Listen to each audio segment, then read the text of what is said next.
इस प्रकार बैंक द्वारा जनता को जो ऋण दिया जाता है वो विभिन्न प्रकार से दिया जाता है, लेकिन बैंक सामान्यतः ये जो 4 प्रकार हैं उनके रूप में ऋण प्रदान करते हैं। पहला है इसमें ऋण तथा अग्रिम, लोन्स एंड एडवांसेस।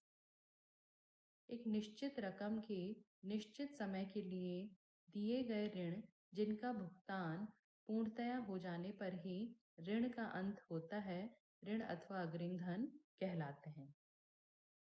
इसके साथ ही इसमें जब कभी इस प्रकार का ऋण दिया जाता है तो ऋण लेने वाले के नाम पर एक खाता खोलकर ऋण की राशि उसमें जमा कर दी जाती है।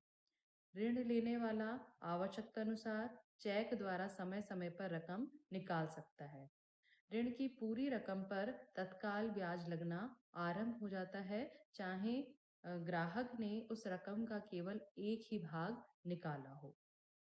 ये जो ऋण दिया जाता है वो प्रॉपर सिक्योरिटी के आधार पर दिया जाता है तथा उसकी अवधि निश्चित होती है। और इसमें जो ऋण दिया जाता है उसमें ब्याज की दर क्या होगी, वो ब्याज की दर का निर्धारण ग्राहक के साथ ऋण के उद्देश्य, अवधि तथा सिक्योरिटी किस प्रकार की दी जा रही है, इन सभी पर निर्भर करता है। दूसरा हमारा ऋण का प्रकार है कैश क्रेडिट या नकद साख। इसके अंतर्गत बैंक एक निश्चित सीमा तक ऋण प्राप्त करने का अधिकार देता है। इस सीमा के अंदर ऋणी अपनी आवश्यकता अनुसार बैंक से रकम लेता रहता है और जमा भी करता रहता है। ब्याज उसी रकम पर वसूल किया जाता है जो वास्तव में ऋणी के पास रहती है। तीसरा जो हमारा इसमें प्रकार है वो है अधिविकर्ष ओवरड्राफ्ट। इसमें बैंक में चालू खाता अथवा बचत खाता रखने वाले ग्राहक बैंक से एक समझौते के अंतर्गत अपनी जमा की राशि से अधिक रकम निकालने की अनुमति ले लेते हैं। निकाली गई जो अतिरिक्त राशि है उसी को ही अधिविकर्ष या ओवरड्राफ्ट कहा जाता है। और ये जो ओवरड्राफ्ट की सुविधा है वो बैंक अपने ग्राहक को शॉर्ट टाइम के लिए, शॉर्ट पीरियड के लिए ही देती है, और यह उच्च जमानत देने पर केवल विश्वसनीय ग्राहकों, जो बैंक के रिलायबल कस्टमर्स हैं, जो सभी फॉर्मेलिटीज हमेशा पूरी करते हैं, उनको ही मिलती है। और ओवरड्राफ्ट पर जो ब्याज लिया जाता है बैंक द्वारा वो भी अधिक लिया जाता है। नेक्स्ट है हमारा फोर्थ जो है ऋण देने का प्रकार, वो है डिस्काउंटिंग ऑफ बिल्स, बिलों की कटौती। इसमें जो ऐसे बिल, मतलब यूजेंस बिल्स मतलब जो किसी समय अवधि से संबंधित है, मुद्दती बिल, मुद्दती बिलों या हम कह सकते हैं यूजेंस बिल्स की अवधि पूर्ण होने के पूर्व यदि बिल का भुगतान प्राप्त करने वाला भुगतान चाहता है तो वह बैंक से बिल भुना लेता है। भुगतान के बाकी समय की ब्याज की कटौती करके बैंक इस बिल का तत्काल भुगतान कर देता है और इस प्रकार वो बिलों की कटौती करके ऋण प्रदान करता है। ये हुआ हमारा प्राइमरी फंक्शंस में दूसरा भाग, जनता को ऋण देना। इसके बाद हमारा आता है प्राथमिक कार्यों, तो हमारे हो गए। इसके बाद हमारा दूसरा आता है सेकेंडरी फंक्शंस। व्यापारिक बैंकों के जो द्वितीय कार्य हैं उसमें पहला है एजेंसी फंक्शंस, अभिकर्ता संबंधी कार्य।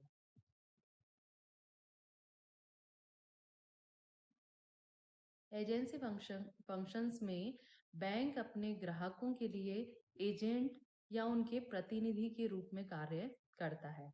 अर्थात ग्राहक जो भी बैंक को अपने ऑर्डर देता है या जो भी बैंक को अपने आज्ञा देता है, बैंक उसके अनुरूप कार्य करता है, ग्राहक के एजेंट के रूप में या उसके रिप्रेजेंटेटिव के रूप में।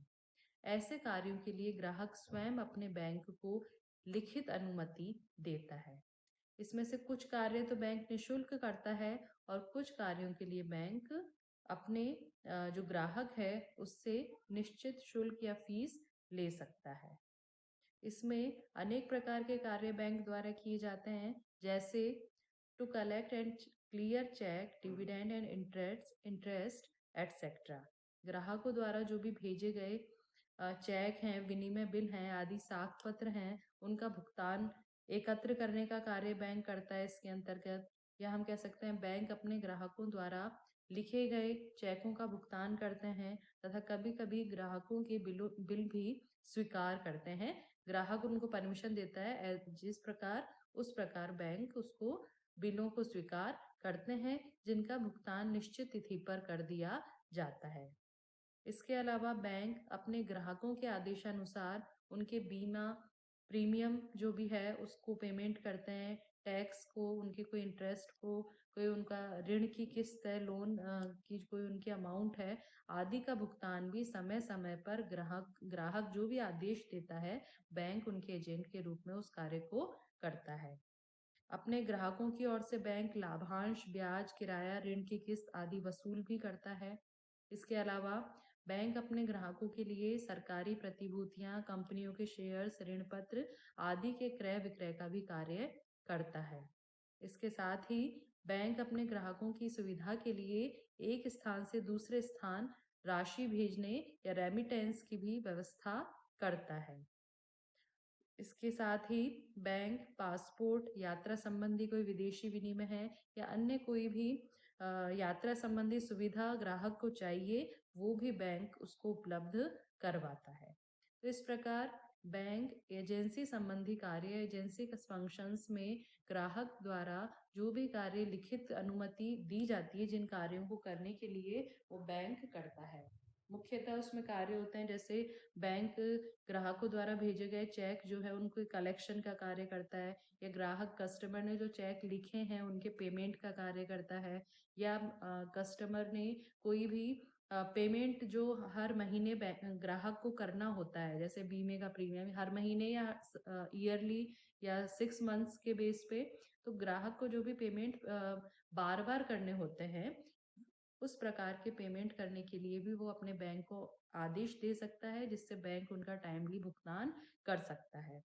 अपने ग्राहकों की ओर से बैंक को यदि कोई लाभांश वगैरह या ब्याज किराया वसूल करने का भी ऑर्डर दिया जाता है तो वो भी बैंक करता है। तो इस प्रकार ऐसे फंक्शंस जो कि बार बार मतलब रिपीटिशन नेचर के हैं, दोहराव प्रकृति के हैं और ग्राहक को समय समय पर करने होते हैं, और यदि वो उनको याद नहीं रख पाए, ऐसी संभावना है या उनको बार बार परफॉर्म करना उसके लिए कठिन हो रहा है, तो वो अपने बैंक को ऐसे इंस्ट्रक्शन लिखित में दे सकता है। तो बैंक उसके बिहाफ से या उसके एजेंट के रूप में, उसके प्रतिनिधि के रूप में ये कार्य समय समय पर करते हैं, और इसके लिए कुछ शुल्क लेते हैं जो बैंक की आय होती है, और कुछ सुविधाएं ऐसी भी होती है जिनके लिए बैंक द्वारा कोई शुल्क नहीं लिया जाता।